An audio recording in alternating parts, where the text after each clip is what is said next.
Hey guys, welcome back to another video from the Football Herd. Hope you're doing wonderfully well. So we are back with again the Game Week 24 weekly video. In this video, I'll be covering about how to tackle the blank and double game weeks which are on the horizon. I'll be doing key player comparisons. I'll be doing the best wildcard draft for Game Week 24, and we'll be also checking out how my team fared in Game Week 23 and what all are the talking points there, and also the buy, sell, hold recommendation as of now. So if you do like my video, please do drop a like and subscribe to my channel, and if you have any questions you can put them below. I'll be very happy to help you. So without delaying any further, let's get started. So Game Week 23 was a wonderful game week for me, and it was a tremendously high scoring game week for me. My team scored 110 points and there were goals galore throughout the team. In goal I had Martinez, and Martinez gave me 7 points. He was pretty productive and he kept a clean sheet. And in my defense, only Trippier gave me 9 points. Other than that, the likes of Kyle Walker and Pedro Porro gave me a couple of points and 1 point because Spurs conceded and so did City. Right, and in my midfield, it was the brilliance of Pascal Gross, Palmer, Foden, Saka, Richarlison, all firing on all cylinders. However, having said that, my captain did not give me, very fruitful returns, and it was Erling Haaland who gave me 10 points and Watkins 18. So in my midfield, there was goals galore. Foden with another hat trick. Then Saka 9 points with a goal, then Richarlison with a couple of goals, then Palmer with a goal, and Gross with a couple of assists. So it was a pretty decent game week in my opinion, and my rank was uplifted by as much as 600k, and right now I'm sitting at 344k, and so the rise continues, right? So and luckily I benched Gabriel and I played Walker. Gabriel gave -1. So that was a pretty decent move. The only move that did not pay off was the captaincy move. I had gone for Erling Haaland. Instead, if I would have, gone with the likes of Watkins, whom I was, thinking of making the captain before I moved for Haaland instead of Alvarez. I transferred Alvarez out. Then that would have been, I think, 123 pointer. I would have got 13 points more if I would have captained Ollie Watkins. That would have pushed me more towards the 100k mark, so that I would have been more able to target the 10k point. So having said that, let's look at how I'm tackling the blank and double game weeks in the next segment. Now we are in that juncture of the season which is a make or a break part for me. Over the years we have seen that this is a very crucial part of each season because we are flooded with a lot of double game weeks and blank game weeks. So in order to navigate this crucial game weeks, we need a foolproof plan, so that the chip strategy comes into the picture, the transfer tips comes into the picture. Then we have to consider as to whom we should bench, and there are a lot of dilemmas, right? So currently in this juncture, we have a lot of burning questions, and I'll be discussing all of them one by one. The first being, what is the plan to bring in Salah, right? Now we know that Liverpool have a double game week in Game Week 25, and which is a pretty lucrative double for Liverpool. And if the likes of Mohamed Salah is fit, which I'm pretty certain he will be, and if he is fit, then we all should have a pretty decent strategy to bring in Salah. Because a lot of people have transferred Salah out. I know a lot of you definitely have him as your benching option. So if you have benched Salah, then it's pretty simple. But if you haven't, then how can you navigate the game week 24 and in game week 25 without taking any hits? How you can bring in Salah? That would be pretty important. So in my case, I will be looking to transfer out Pascal Gross. I already have around 4 million in my bank, and I will also downgrade Martinez to the likes of Areola, and also I will downgrade either Pedro Porro or Walker. I'm leaning towards downgrading Pedro Porro more because Walker has a double gaming in 25, so I want to keep him, right? So these are the 3 moves that I'll make to bring Salah in, right? Coming to the second point, that is triple captain chip usage in game week 25. Now it is pretty important that you play the triple captain chip in Game Week 25. Why, I'll tell you, because this Game Week 25 is not that much big of a double, in my opinion, right? We will have bigger doubles in Game Week 34 or 37 or 38, right? So it is a much better option, to play the other chips like the bench boost, right? In those game weeks, so we will not be able to play two chips together, right? So in my opinion, triple captain in Game Week 25 is pretty favorable also for another reason. The second reason being that we have two huge players doubling and having favorable fixtures. One is Mohamed Salah and the other is Erling Haaland, in my opinion. So it's a no-brainer for triple captaining either one of them. If Salah is fit, then Salah is there, and if Salah is not fit, then Erling Haaland is a pretty decent triple captain option for Game Week 25, in my opinion, right? Now the third point is, do not load up on Luton players just because they have a double in Game Week 25. That might be a trap, right? Because if you load up on Luton players heavily on for Game Week 25, in my opinion, then what happens, like in Game Week 26, you'll have a headache of fielding 11 players, because in 26 they have a blank, right? So you have to plan and strategize accordingly so that you do not overcommit and underdeliver, right?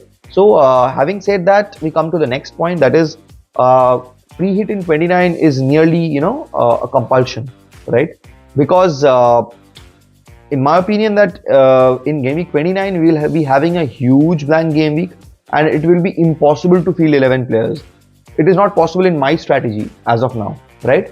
I'll have to take a lot of hits, so I'm not willing to take that much hits. So I'll be simply using the free hit chip in Game Week 29, and I'll plan for game week till Game Week 28 as of now. And the last point is, we should be loading up on Bournemouth and Luton players. But having said that, Luton should not be overcommitted. You can have one player or a couple of players as of now for Luton, but don't overload. Just like I mentioned in point 3, right? I'm saying this because in Game Week 28 also, both these teams, Bournemouth and Luton, might double. So it is a pretty decent option to have the likes of Solanke, then Doughty, right? And then also Adebayo for Luton, right? He's in a blistering form and is a pretty cheap enabler in 4.9 as a striker, in my opinion. So you can think of those options and navigate accordingly for Game Week 28 till Game Week 28, in my opinion. So if you plan ahead, then you will not be taking that much hits, and it will be a pretty favorable run for you. Now in this segment, every week, what we do is we give you 3 players whom you should buy, 3 players whom you should sell, and 3 players whom you should hold, right? So I'll start with the buy. Now we all know the first recommendation, that is Phil Foden. I had him throughout, so I'm pretty happy. I did not bench him. I did not transfer him out. I had my faith in Foden, and he paid me amazingly well with a hat-trick, right? So Phil Foden is a no-brainer, in my opinion. If you watched the City game, right, you saw that he was amazing. He was that one City player who was, trying to be all around the pitch. If you look closely to his heat map for that game, you'll understand the number of touches he had, the expected goals involvement that he had, right? The touches in the box, the 1-2 with Haaland, which got him the 3rd goal, right? He was all over the place and he was amazing, right? So Foden is the first buy recommendation. The second being Darwin Núñez. Now it's a pretty tricky situation because Salah is not fit. You have to load up on Liverpool players because they have a favorable Game Week 25, they have favorable Game Week 24. So you need Liverpool players in your team, right? Now Trent is not completely fit, so you cannot overcommit on Liverpool. So there are pretty decent and precise options for Liverpool, I would say. The first one being Virgil van Dijk in defense. I feel that Virgil is a pretty decent option, right? But now here we are talking about the buying players. So Darwin comes into the foray because he's a pretty decent striker and he is not missing as many number of chances as he was missing previously, right? And he's converting eventually. So I think Darwin is a very good shout for buy. Now the third player is a differential, that is Doughty for Luton. Now we have talked at length about Doughty and what are his statistics He passes the eye test. He's a tremendous crosser of the ball, and we are seeing Adebayo in tremendous form. So we can expect Doughty to, give a lot of assists to Adebayo or Morris, whoever is playing up top, right? So that completes the buy recommendation. Now coming to the sell, the first one being Walker, the second one being Estupinan, and the third one being Porro. I'll explain each of them with one line.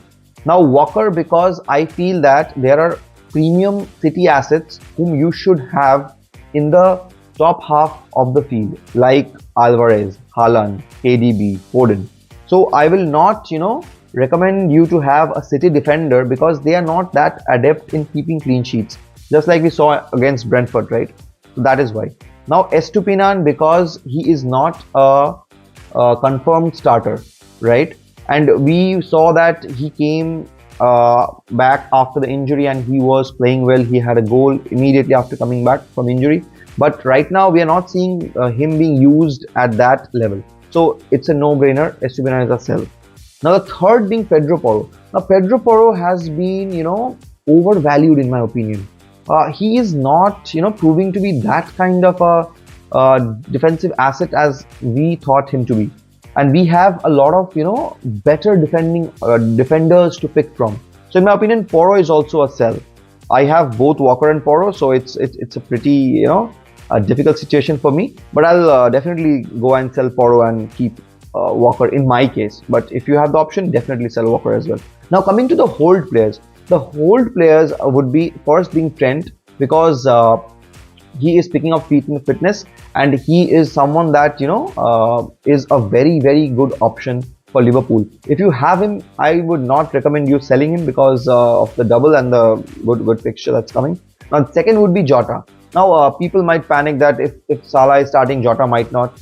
Now that is a situation, but I feel that both can coexist and they can field top three of Jota, Salah and anyone, be it Diaz, be it Nunez. But Jota is in very good form and I feel that he will be keeping his place. And the third player being Garnacho. If you have Garnacho, he gave a couple of double-digit returns in the last 5 game weeks, and the fixtures of United are pretty favorable. So in my opinion, Garnacho is also a hold as of now. In this segment, I'll be comparing Matheus Cunha with Ivan Toney. Now, it's a pretty shocking comparison because Ivan Toney is a complete different dynamic player than Matheus Cunha. But we have seen of late that, and in this season specifically, that Matheus Cunha is proving to be a pretty important player and a pretty differential FPL asset. And considering the kind of statistics and eye test and fixtures, I feel that the competition between Matheus Cunha and Ivan Toney is neck and neck. Now, why I'll tell you in a couple of points. The first point being that the fixtures of Matheus Cunha are pretty favorable and more favorable than Ivan Toney in my opinion. Just because Ivan Toney has a double game week in 25 does not mean that he is a pretty superior option, right? Now, on the hindsight, when we look at the statistics, we see that the number of big chances and the XG are pretty high for Ivan Toney, right? Which is not that much for Matheus Cunha, right? And also, I've seen Ivan Toney playing a lot better with likes of Mbeumo than he is with the likes of that bloke from Brighton who just scored that goal against City. Oh my god, what is his name? Yes, that bloke is Neil Mope. So coming back to again Cunha versus Toney, I feel that Matheus Cunha has a slight edge, and if you are chasing on the upside and you want to have a differential option, I think Matheus Cunha will be a much better differential than Ivan Toney at this juncture. So my vote is with Matheus Cunha. So the possible transfers that I'm thinking to make this game week there are a couple of options. The first being I'll take a -8 hit and I'll bring in the likes of Salah, Mengi and Areola in place of Pascal Gross, Porro and Martinez. And the second option being I'll just roll the transfer and I'll just wait, for further leaks, and I'll post the updated, team in my Twitter account, right? So make sure you guys follow me on Twitter. And I also have a dedicated video of Game Week 20 to 24 linked up with you, which I had made previously, and you can see there that the thumbnail is of Phil Foden. So I have been consistently talking about Phil Foden. If you haven't checked that video, please do check that video. You'll understand as to why I was talking about Phil Foden so highly.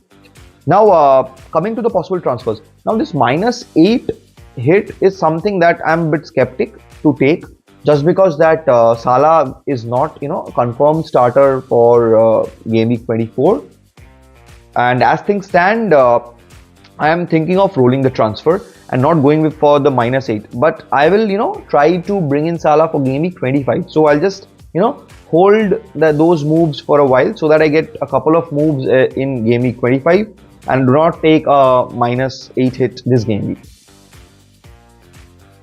So this is how the team is shaping for game week 24. So in goal I have Martinez, who faces a United home fixture. This might be a tricky game, and I feel that Villa will concede because United are in decent form. I won't say good form. So I expect a lot of safe points from Martinez and not a clean sheet. Now coming to my defenders, I have a back three of Walker, Porro and Trippier. Walker has a pretty decent game of Everton, and I feel that there is a possibility of City keeping a clean sheet, just because the expected numbers of Everton going forward are not that much promising, and City are due a clean sheet, I feel. Now coming to Pedro Porro faces Brighton side, and that is also a home fixture for them. Now Brighton are kind of an an on-off team, I would say. On some days they are scoring goals galore, and in some days they are pretty bad. So I feel that keeping a clean sheet might be difficult for Spurs in this fixture, since they are in not that much decent form at the back, and the expected goals conceded is pretty high in the last 3 game weeks.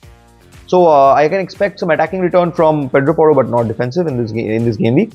Now coming to the third defender, that's Trippier. Trippier has a Nottingham Forest away fixture. Now that is a pretty decent fixture, I would say, since he is also on set pieces, and we have seen that how he's contributing when he's pushing forward. So it's a pretty promising game week from that angle, right? Now coming to the midfielders, I have a midfield 5 of Pascal Gross, then Cole Palmer, then Phil Foden, then Saka and Richarlison. Now all of them have pretty favorable games, barring only Pascal Gross in my opinion, because Cole Palmer has a Palace game, and Palace are in pretty shambolic shape, and so are Chelsea, but we can bank on Cole Palmer because he's also on penalties, right? And he's also someone that is used as a false nine also. Sometimes we are seeing that Pochettino is using as a false nine also when Nkunku is there or he's playing Broya. So it's a mixed bag, but he is the most promising player of Chelsea when attacking is concerned. So we are pretty safe with Palmer there. Now next up we have Phil Foden with an Everton fixture, and the hat-trick guy is in red hot form, so we can expect the same from him as well. Now next up we have Bukayo Saka. Now Saka was someone that people were jumping on and selling Saka, but still he has pretty decent ownership of around I guess 60% or something. And this West Ham fixture would be a pretty important game from Arsenal perspective, since it is a London derby as well, and it's an away game, so that will be a pretty dicey fixture. But I feel that Saka should be someone who will be influencing the game a lot, so we should be good from that aspect from Saka's point of view. Now coming to the fifth midfielder, that is Richarlison. Richarlison has a Brighton home game, just like I spoke for Porro, and Richarlison is scoring in each and every game in Son's absence, and he is again another player who's in red hot form. So that is also a pretty safe pick in my opinion. Now coming to the forwards, I have a forward 2 of Erling Haaland and Watkins. Now Haaland will be someone that who is due a lot of goals in my opinion. We saw him score goals at will before his injury, but post his injury we saw him in the last Brentford game also that he missed a sitter one-on-one, right? Flecken was a Superman and everything. I take that. But having said that, Erling Haaland should have scored that one-on-one, I feel. And since he was my captain in the previous game week also, I was pretty disappointed when he missed that. And but he played okayish in my opinion. But I feel that gradually he will pick up pace, and this Everton fixture, and it's a home fixture, should be a pretty important and turning point for his current form. And I have Ollie Watkins, who has a United home game. In that fixture, I do not feel that it will be a haul from Watkins, but we can expect a goal and assist and stuff like that. So because United are missing Lisandro, we saw that Lisandro Martinez is missing for at least around 7 to 8 weeks. So they will not be having Lisandro, so they will be a bit shaky at the back, in my opinion. So we can expect Villa, to score goals. But having said that, Villa will also concede, so that's a different ball game altogether. So that's fine. So that is the entire team for Game Week 24. Do let me know if you have any questions. I will be very happy to help you. Right now let's look at how the best wildcard team is shaping for Game Week 24.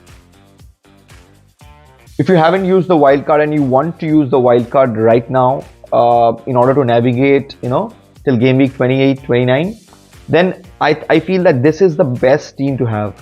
In goal, I will be looking forward to Martinez, right?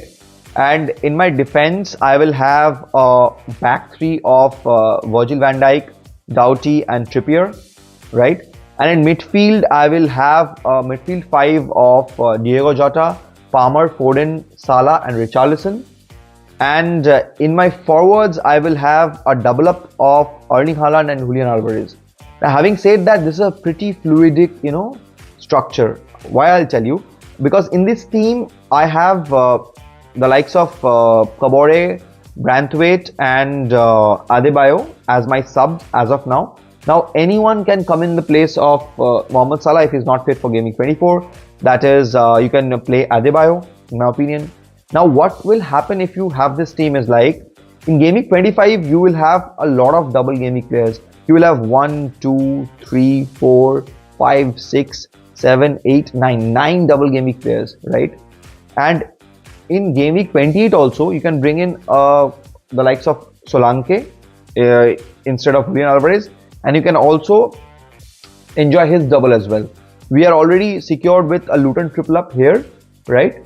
And so that will be pretty easy to navigate. And also in Game Week 26, they have a blank, right? So if they have a blank in Game 26 also, this team will have 11 players in Game 26 also. It is such a fluidic wildcard, team. And having said that, in Game Week 29, I will be using the free hit if I am using this wildcard also. Because in Game Week 29, we do not have any fixtures, just like I spoke at the beginning of the video. So this is how, if you are wildcarding, I will recommend this draft to you. Do check this draft out and do let me know if you have any comments about this draft. Now that's it guys, that was all about the Game Week 24 team selection video with the wildcard draft and buy, sell, hold everything. If you have any questions, just like I mentioned, I will be pretty happy to help you.